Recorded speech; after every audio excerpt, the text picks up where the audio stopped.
бір халық өзінің тарихын білмесе, бір ел өзінің тарихын жоғалтса, оның артынша өзі де жоғалуға ыңғайлы болып тұрады. Әлихан Бөкейханов.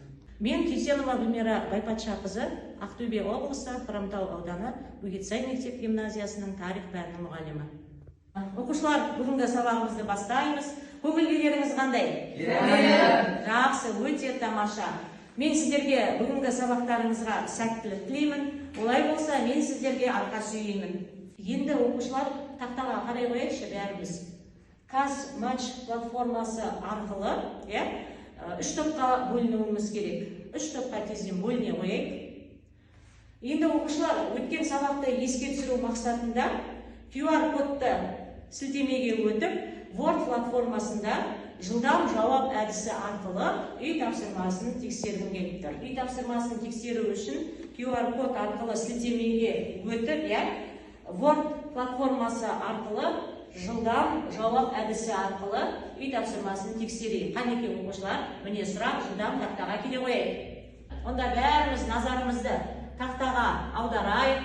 Жаңа тақырыпты ашу мақсатында суреттер сөйлейді әдісін пайдаланып, мына суретте қай дәуір бейнеленген, карта мен суретте қандай байланыс бар, тақырыпты болжап көрейік оқушылар.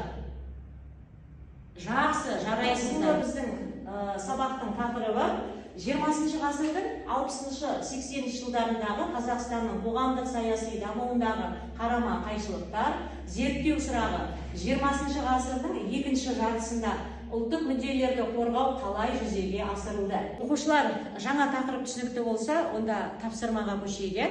Біздер жаңа өздеріңіз үш топқа бөліндіңіздер: Көкшетау, Ерейментау, Атбасар. Енді сіздердің алдарыңызда конверттегі сұрақ берілді. Бірінші топ тапсырмасы 1960-80 жылдардағы республиканың қоғамдық саяси өміріндегі үдерістерді анықтаймыз. Екінші топ тапсырмасы 1979 жылғы Целиноград оқиғасының себебі, тарихи маңызын анықтау. Және үшінші топтың тапсырмасы берілген, ол Қазақстандағы ұлтаралық қатынастар кестесін толтыру.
тапсырмаларын жақсы орындадық, тақырыпты аша білдік. Олай болса, бүгінгі сабағымызда мақсатымызға жеттік деп ойлаймын. Иә, оқушылар, дұрыс айтасыз. Оқушылар үй тапсырмасын жазып алайық. Параграф 8 болады.